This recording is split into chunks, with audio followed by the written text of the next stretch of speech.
When I drove up the gravel road leading to my ranch, the first thing I noticed wasn't the waving prairie grass or the familiar groan of my old windmill. It was the fence, a brand new, gleaming, tightly strung metal fence stretching across the entrance like a prison gate. For a moment, I genuinely thought I had taken the wrong road. But no, the cedar trees on the left, the stacked limestone on the right, this was definitely my land. I stepped out of my truck, dusted my boots, and stared at the padlock hanging from the chain like a smug little badge of authority.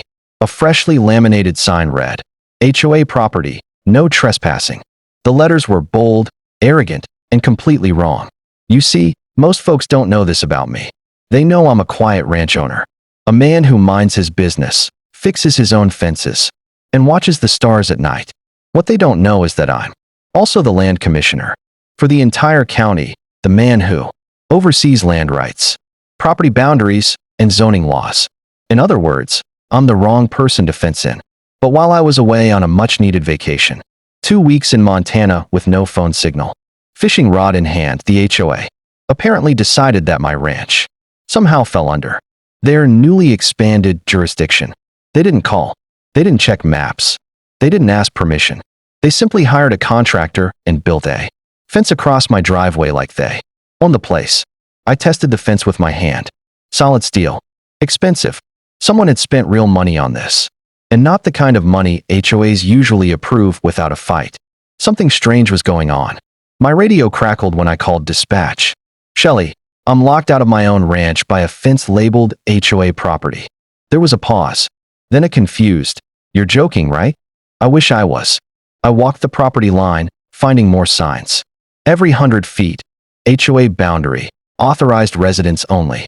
They had fenced off 5 full acres of my land like I was some random guy squatting on someone else's backyard. My jaw tightened. I'd dealt with annoying HOAs before. They loved parking rules, mailbox colors, and lawn height regulations. But this was a full-blown land grab, and they picked the wrong target. I snapped pictures, documented everything, and climbed back into my truck. If the HOA wanted to claim they owned my land, fine. They could try saying that in front of the county maps, the title office, and the zoning board, all of which reported directly to me. This was about to get interesting.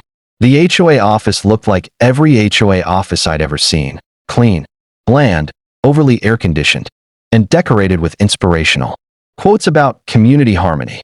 The only thing missing was the harmony. Residents were lined up out the door, complaining loudly about new rules, new fees, and something about that ridiculous fence they built over the ranch road. Interesting. So it wasn't just me they irritated. I stepped inside and heads turned. I'm not exactly an intimidating figure, but walking in with dust on my boots, sun on my hat, and a stack of legal documents in hand tends to get attention. People shuffled aside as I marched toward the counter where a woman in a silk blouse sat typing furiously, pretending not to see the chaos around her. "I'm here to see your HOA president," I said. She looked up, annoyed. "Do you have an appointment?" "No," I replied, "but I have a fenced-in ranch and about 200 residents who'd love to know why their fees were used to seal off land the HOA doesn't own." That got her attention. The door behind her swung open, and out walked a man in an expensive suit too, shiny for a community job. He had the posture of someone who loved hearing himself talk. "Can I help you?" he asked, smiling as if he were greeting a customer at a luxury car dealership. "You sure can," I said. "I'm the owner of the ranch your HOA fenced off while I was away. And I'm also the county land commissioner." The smile vanished. You're the commissioner?" He stuttered. "That's right. And unless you want to explain your little construction project on public record, I suggest we talk." He gestured to his office, suddenly much less confident. Inside, the blinds were shut, the lights too bright, and the air smelled like cheap cologne and expensive panic. "Look," he began. "The new HOA expansion map shows your property as part of our community upgrade zone." I cut him off. "Your expansion map is invalid. You can't redraw boundaries without county authorization. Guess who signs that authorization?" His face went pale. "And worse," I continued, pulling out photos of the fence. "You didn't just misfile paperwork. You trespassed. You altered private property. And you used HOA funds without a resident vote." He tried to recover. "Well, we were told your land was unused." My ranch has been in my family for 60 years. And you fenced it off like a vacant lot. He swallowed hard. We can take down the fence. No, I said, leaning closer. You're going to do more than that. I slid my card across his desk.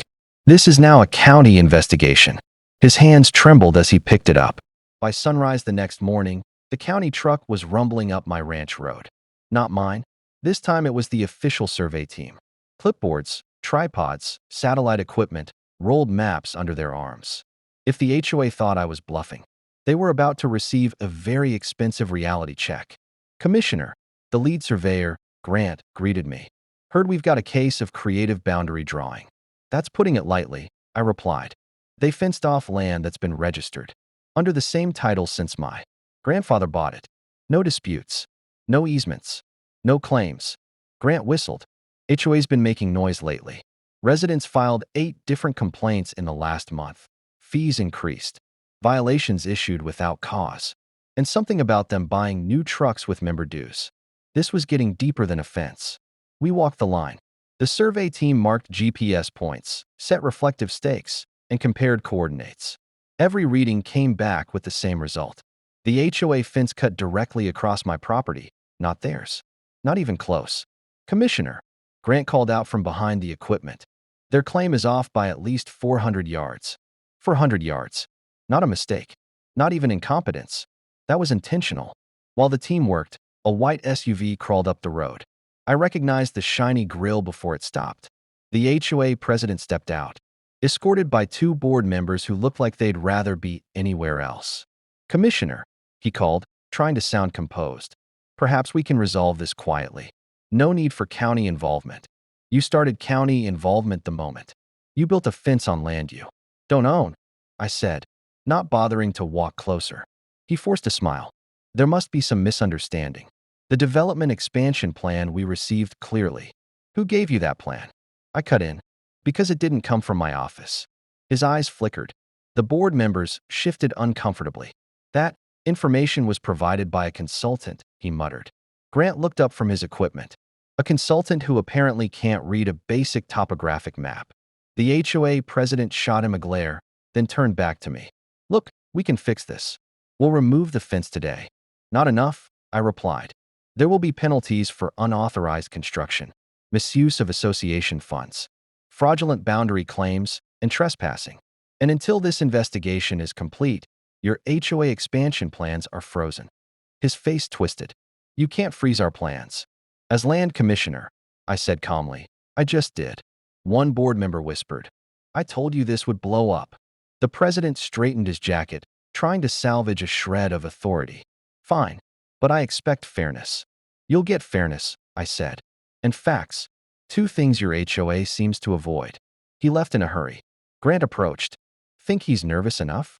Not yet, I answered. But he will be. By the end of the week, the investigation had grown from strange fence incident to full-blown HOA corruption case. County auditors uncovered financial irregularities. Residents came forward with copies of invoices they'd never approved. And the consultant who created the expansion map turned out to be the HOA president's cousin, paid triple the normal rate for work that wouldn't pass a high school geography class. It was time to bring everyone together. The HOA's community hall could barely contain the crowd of residents. They filled every seat, lined the walls, spilled out into the hallway, muttering with frustration. When I stepped onto the stage, they fell quiet.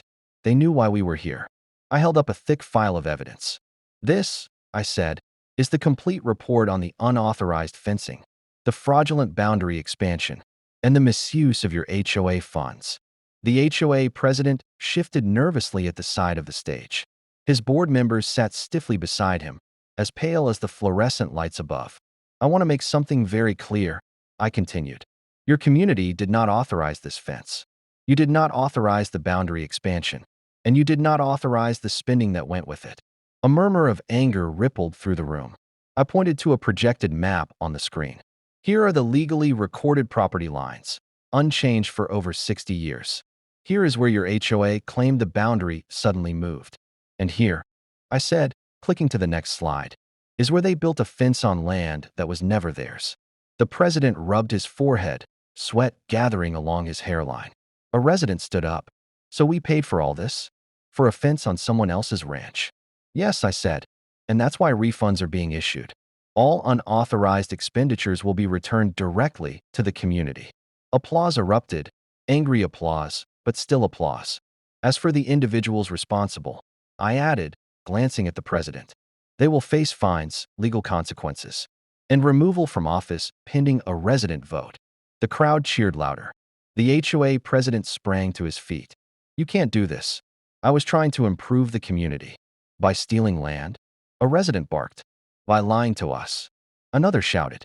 The room erupted, and for the first time, he had no rehearsed speech, no smooth excuses, no fake smile to hide behind. I stepped forward. You crossed a line, literally and legally. And now you face the consequences. By sunset, the fence was gone, dismantled piece by piece. The open ranch road returned, just as it had been for decades. I stood beside my truck, breathing in the quiet prairie air, feeling the land settle back into peace. Justice wasn't always loud. Sometimes, it was simply a fence disappearing. Good to have you back, Grant said, giving me a nod before leaving with his team. I looked over my land and smiled. Good to be back.